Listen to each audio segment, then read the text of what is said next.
Are you thinking about renting a Tesla from Hertz? Well, in this video, I'm going to tell you about my experience renting a Tesla Model 3 from Hertz and is it really worth it? Let's get into it. So the other day, I was wanting to rent a car because my car was actually acting up and the dealership was not going to be able to get me in for a couple of days. So I said, you know what? Let me just go ahead and rent a car. Now, normally I'll rent a car from Enterprise, but there is a Hertz right up the street from where I live. So I said, you know what? I'm going to walk up there. So I went onto the site and actually the location was closed. So the next closest location was the airport. So once I went onto the site, then boom, right there, Tesla's $50.11. So that had me because I felt like that was a good deal. Because if I would have rented a SUV, it probably would have been like $65 or $70. So I thought I was going to be saving since it was only going to be $50.11. So that's debatable, but we'll get into that a little bit later. So I went ahead. Now, this was on the weekend. So I would say the first thing is really kind of decide what kind of type of driving are you going to be doing? Is this going to be in the weekend or during the week? Because it's actually cheaper to rent the Teslas during the weekend because it was only like $50. And I think sometimes it's like $45. But when you go to rent during the week, it's like $95 and $100. So that would have been too much for me. So $50, that was a little bit more my speed. So I thought I was really getting a good deal. Now, I ended up renting this Tesla Model 3 for 2 days. Now, I did not get the collision insurance because I had rented this with my Chase Sapphire Preferred credit card, and it has the rental auto collision coverage. So I was able to do it that way. So I was able to save a little bit. So it ended up being $133 and some change for a 2-day rental. Now, I will say this is the most important thing that I can say. Now, with renting the Tesla from Hertz, it really has just like the basic features. And so when I had rented the Tesla, I guess I probably thought it would have been charged 100%, but it was not. So I would say the first question to ask them is how much is this car charged up to? And if it's, let's say 75%, like mine was. So mine was only charged to 75%. Can they charge it to 100%? The second thing, and this is the most important because this will change your experience. Once you're driving the car and you want to charge it, how much can you charge the Tesla up to? So I was only able to charge the Tesla up to 50%. So I had the Tesla for 2 days. And the first day I had ended up driving it to 20%. Once I had went to go and charge it, I was only able to charge it to 50%. So that really changed my experience of renting a Tesla. So see, for me, I got so excited because I always wanted to ride in a Tesla, but I'm going to be able to drive a Tesla for $50 a day. I was really excited about this, but I don't know that was a good deal because I didn't know anything about driving a Tesla. Even when you go up there, they don't really give you a whole lot of information. They just give you the key. So I didn't have a whole lot of experience. So I would say to one, ask them how much the charge is already on there. Is it 75%? Is it 100%? Two, how much can you charge it up to? Because I was only able to charge it up to 50%.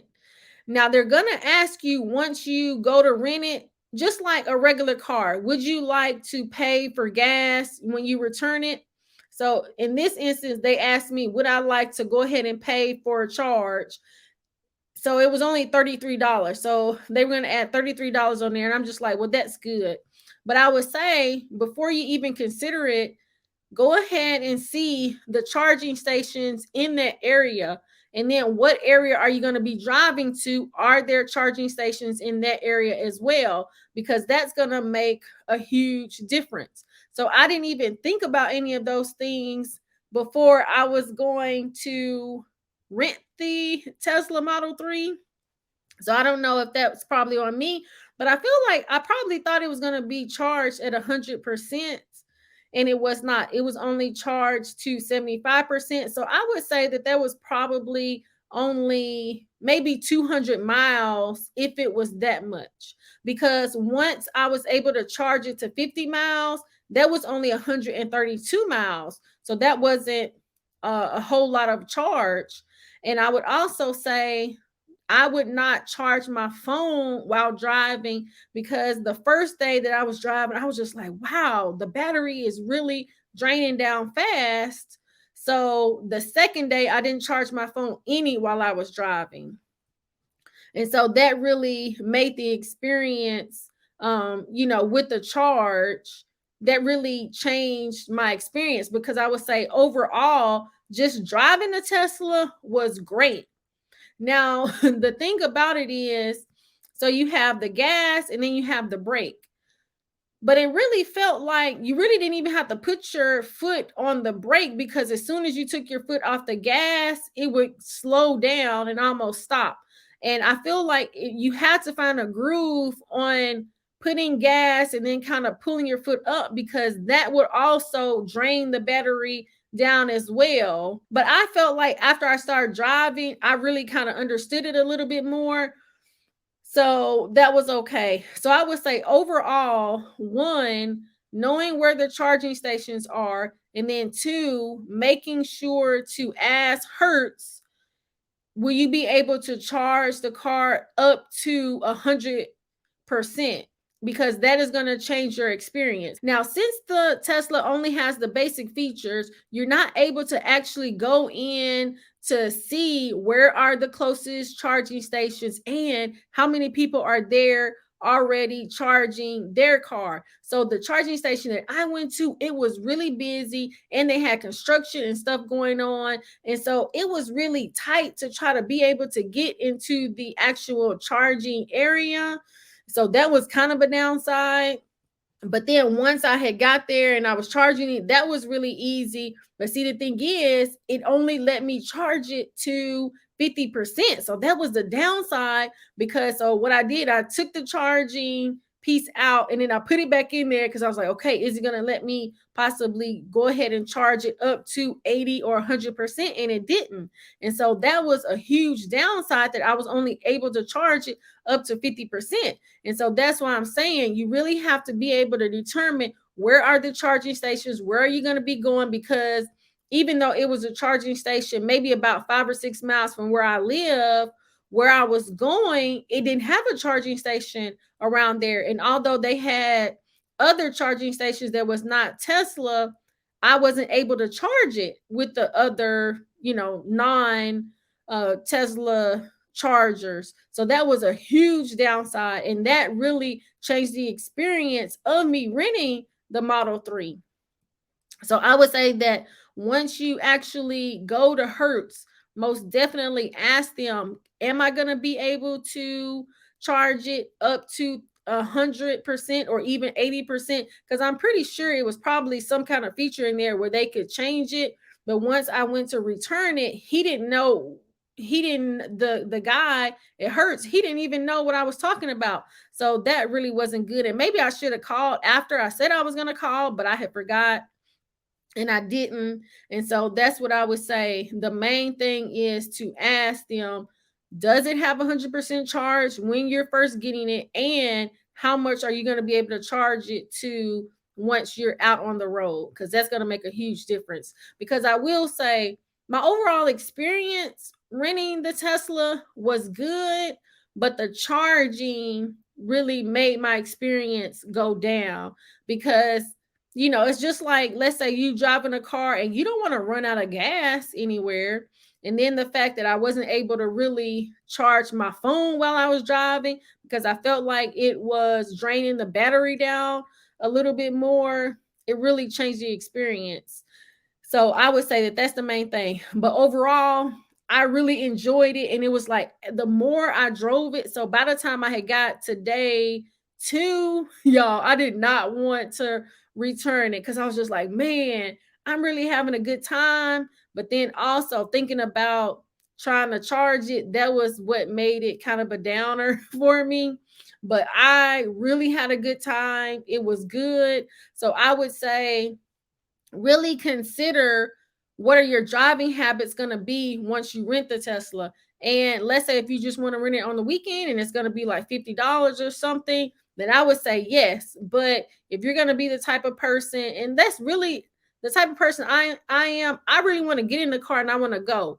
And I don't want to be worrying about if I'm going to be running out of gas or if something's going to go on. So that was really a downside because I didn't want to, I kind of really had to figure out the miles. Because, see, what happens is it'll tell you the percentage that is charged. So when I got it, it was 75%, but I was just like, well, what 75%? So I was able to go in and change the settings to miles. And once I did that, that really kind of helped me see, okay, how far can I go? And so that really helped me in knowing the distance. But since I was only able to charge it up to 50%, that really made it a downer. But the overall experience of driving it was really good. So let me know in the comments, are you considering renting a Tesla? At Hertz, they had several different models because I want to say they had the Model Y. I got the Model 3, and I believe they maybe even had the Model S, but I would say get the Model 3. The outside of the Model 3 looks so good. Now, the inside is very plain. The overall experience was good because this car will go. Like, driving the Tesla Model 3 on the interstate was a great experience. But I'm just like, on the one hand, you can really speed because I kind of have a heavy foot a little bit. But with the Model 3, man, it would really pick up. So I really like that. But I'm just like, whoo, I wonder how many people get tickets a lot in those cars because it can really go. And then especially trying to figure out, giving it enough gas and then making sure to take your foot off the pedal, to put on the brake, like that system. But by the time I had it 2 days, I kind of had it figured out, and the experience was a lot better. So if I probably had it another day, I would have probably be like, man, I want to buy a Tesla. Because, see, if I could, let's say if I had purchased a Tesla and then I charge it at home, then I feel like I would charge it up to 100% and it would be good. But since I was only able to charge it to 50%, that's what made the experience. That really changed the experience of me renting the car. But overall, even though when I had rented it, it said it was going to be $133. I think it ended up being $144 for the whole, once they had put all the charges and everything. So I don't even think they had charged me the $33 for charging it once I returned it. Let's say like if you pay for gas. So that was a good thing because especially the experience that I had with charging it, since that was kind of not that great, I'm pretty excited about it. But yeah, so overall, I will say the actual driving experience is good, but the charging experience, that's going to be where it's at. So really decide what your driving patterns are going to be like, and then where the charging stations are, very important. And then that'll let you know. And then the cost, if you're on a budget like me, I would not necessarily want to pay $95 or $100. But let's say if you want to get it on the weekend and you just want to test it out like I did, because I always wanted to ride in a Tesla, but I never thought I would drive one. And for $50, I would definitely say it was worth it. So I'm going to say it was definitely worth it for the 2 days and $144. But I feel like with the charging experience, if I had a better experience with that, then it would have been so much better. So I definitely hope that this video was helpful. Let me know in the comments if you are thinking about renting a Tesla. And if you rented a Tesla from Hertz, what was your experience like? It's not a game. It's a